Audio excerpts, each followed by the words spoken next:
ચાલો મિત્રો, હવે આપણે જોઈએ પ્રકરણ 7 ગુરુત્વાકર્ષણ. તો પહેલા આપણે તેની પ્રસ્તાવના જોઈએ. તો હજારો વર્ષોથી ગ્રહોની ગતિ અંગેના અભ્યાસો ચાલુ હતા. તો લગભગ 2000 વર્ષ પહેલા એક વૈજ્ઞાનિક ટોલેમી કરીને થઈ ગયો.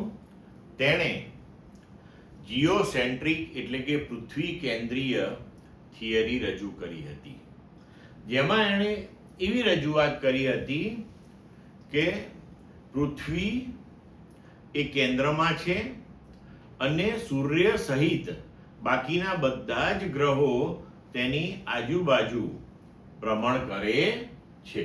બરોબર છે.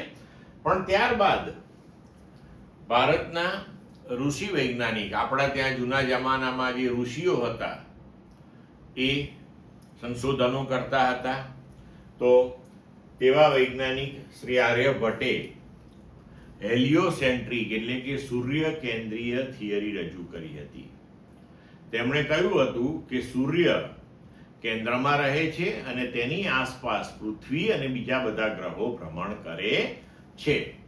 ત્યારબાદ નિકોલસ કોપરનિકસે પણ હેલિયોસેન્ટ્રિક થિયરી રજૂ કરી અને ગેલિલિયોએ તેનો અભ્યાસ કરીને તેને સમર્થન આપ્યું કે હા, વાત સાચી છે કે સૂર્ય એ કેન્દ્રમાં છે અને પૃથ્વી સહિતના બાકીના બધા જ ગ્રહો તેની આસપાસ વર્તુળાકાર કક્ષામાં ભ્રમણ કરે છે.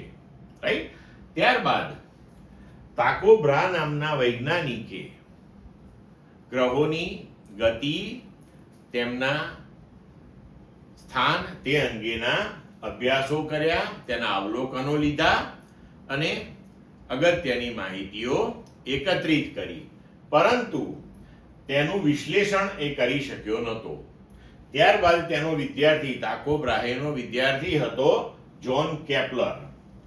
જોન કેપ્લરે આ બધા જ અવલોકનોનું ખૂબ બારીકાઈથી વિશ્લેષણ કર્યું અને એ વિશ્લેષણ કરીને તેણે ગ્રહોની ગતિ અંગેના 3 નિયમો આપ્યા.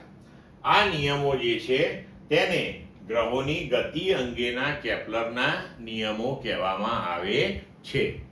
અને આ ગ્રહોની ગતિ અંગેના જે કેપ્લરના નિયમો છે તેનો ખૂબ જ સારો ઉપયોગ ન્યૂટને કર્યો અને ન્યૂટનનો ગુરુત્વાકર્ષણનો નિયમ જે રજૂ કરવામાં આવ્યો એમાં એણે આ નિયમોની ખૂબ જ મદદ લીધી હતી.